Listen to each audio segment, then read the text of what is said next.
ধ্যাত, ভালো লাগে না। আবার সেই পান্তা আর পেঁয়াজ কাঁচা লঙ্কা। মা, আমরা কবে আবার মাছ ডিম গোস্ত খাবো?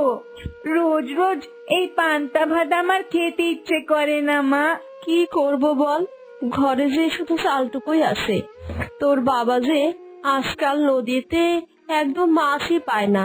বাজার থেকে ভালো কিছু না আনলে আমি তোকে কি করে ভালো খাবার রান্না করে দেব?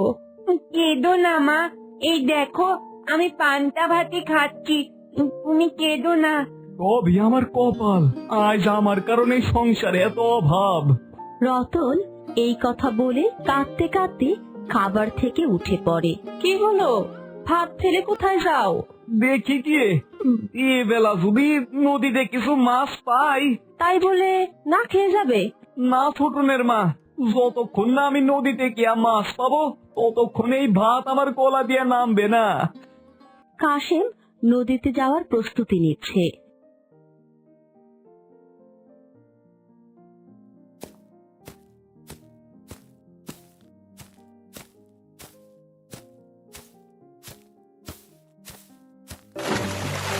আজ যে করেই হোক মাছ আমারে ধরতেই হইব, নইলে যে আমার সংসার ভাইসা যাইব, আমার পোলাটা যে না খাইয়া মারা যাইব। হায় আল্লাহ, তুমি দেখো। হায় হায়, এ কি ছিল আমার কপালে, একটাও মাছ উঠলো না জালে। তবে কি আজও আমায় খালি হাতে বাড়ি ফিরা যাইতে হইব? আল্লাহ, এ কি তুমি চাও? আশ্চর্য, এই অবেলায় এমন করুণ কণ্ঠে কে কাঁদছে? কার এত কষ্ট দেখি তো।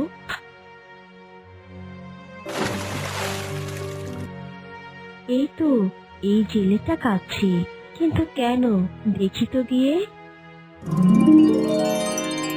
হায় আল্লাহ, আমি কি কইরা পারি যাবো? কত আশা দিয়া পইলাইছিলাম বাজার নিয়া তবে ফিরমু। আমার পোলাটা যে ডিমের আশায় বইসা আছে, ওইদিকে মাছ না পাইলে ঘরের চাল ডাল ডিম কি কইরা কিনবো? আল্লাহ, তুমি কেন আমার এত কষ্ট দিচ্ছ? বুঝেছি, ছেলেটা তাহলে মাছ না পেয়ে এভাবে কাঁদছে। বেশ, আমি দেখছি কি করা যায়। আরে এ কি, এইটা তো দেখছি একটা হাঁস, কিন্তু এমন অদ্ভুত হাঁস তো আমি আগে কখনো দেখিনি। মনে হচ্ছে আল্লাহ এই হাঁসটা আমার কাছে এনে ফেলেছেন, এইটা নিয়েই বরং বাড়ি ফিরি। ছেলে, দয়া করে আমাকে ধরো না। বড় কষ্টে খাবারের সন্ধানে আমি এখানে এসেছি। দয়া করে আমাকে মেরো না, আমাকে ছেড়ে দাও। আশ্চর্য, এ কি শুনছি আমি? একটা হাঁস কি করে কথা বলে? আমি ভুল শুনছি না তো? না জেলে, তুমি মোটেও ভুল শুনছো না। আমাকে ছেড়ে দাও। বাসায় আমার একটি ছোট্ট ছানা আছে। আমাকে নিয়ে গেলে ছানাটা না খেয়ে মারা যাবে। আমারও একটা সন্তান আছে, না খাইতে পাইয়া কান্না করছে। আমি হতভাগা বাপ, কিছুই করতে পারছি না। কিন্তু একটা হাঁস হইয়া তুমি কি করে কথা কইতাছো? আমি কোনো সাধারণ হাঁস নই, আমি এক বিশেষ হাঁস। আমি যেমন মানুষের কথা বুঝতে পারি, তেমনি মানুষও আমার কথা বুঝতে পারে। এ না হয় বুঝলাম, কিন্তু আমারে তো তোমায় ধইরা নিয়ে যাইতেই হইব। বেশ, তুমি যখন আমাকে ধরে নিয়ে যাবেই, দয়া করে আমার সন্তানের জন্য কিছু খাবার দিয়ে যাও, নইলে ওরা যে না খেয়ে মারা যাবে, তখন যে আমি মরেও শান্তি পাবো না। কান্না করো না হাঁস, আমি জানি সন্তানেরা না খাইয়া থাকলে মা বাবার কতটা কষ্ট হয়, কারণ আমিও একজন বাবা। নিজের ছেলের জন্যই আমি তোমারে ধইরা নিয়ে যাচ্ছিলাম। তুমি যাও, আমি না হয় কাল নদী ঠিকা মাছ ধইরা বিক্রি কইরা আমার ছেলের ডিম কিনা খাওয়ামু। তুমি সত্যি বলছো? ও হাঁস, আমি সত্যি কইতাছি। এ কি, আমার সাথে এইসব কি হচ্ছে? কে তুমি? আর এতক্ষণ হাঁস হইয়া আমার সাথে কেন কথা বলছিলে? ভয় পেও না জেলে, আমি একজন জলপরী। এই নদীতেই আমার বাস। তোমার কান্না দেখে আমার ভীষণ মায়া হচ্ছিল। তখনই হাঁস সেজে তোমায় একটু পরীক্ষা করে নিচ্ছিলাম, যে পরীক্ষায় তুমি উত্তীর্ণ হয়েছো। পরীক্ষায় উত্তীর্ণ হইয়া কি লাভ? আমার সংসারের অভাব তো আর দূর হইব না। চিন্তা করো না জেলে, আজ যে মাছের অভাবে তুমি কান্নাকাটি করছো, একদিন সেই মাছ তোমার বাড়ি ভর্তি হয়ে থাকবে। কিন্তু কেমনে? এই নাও, এই মাছটা তুমি তোমার বাড়িতে নিয়ে চাষ করো।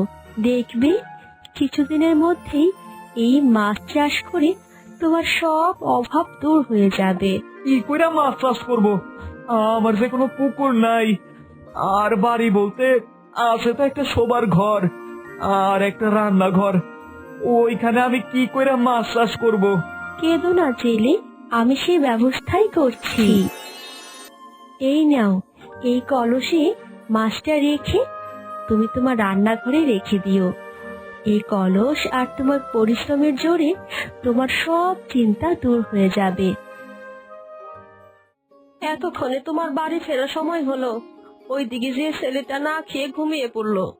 চিন্তা করো না ছোটনের মা, আজ যা পাইছি তা যদি সত্যি হয় তবে আর আমাদের আর অভাব থাকবো না, আর আমাদের ছেলেকেও মাছ না খাইয়া থাকতে হইব না।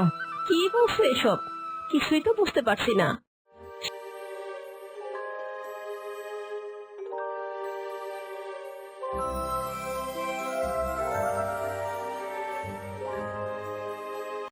সে কি, যা বললে তা কি সত্যি? হ্যাঁ, এই তো কলস। চলো এইটা রান্নাঘরে রাইখা আসি। অবশেষে আল্লাহ আমাদের দিকে মুখ তুলে চাইলেন। আমার তো আজ রাতে ঘুমই আসবে না, কাল সকালে যে কি হবে। যা হইব দেখা যাইব। এইবার চলো খাইয়া দাইয়া ঘুমাইয়া পড়ি। বেশ, চলো। বন্ধুরা, ভিডিওটা ভালো লাগলে অবশ্যই একটা লাইক দিন।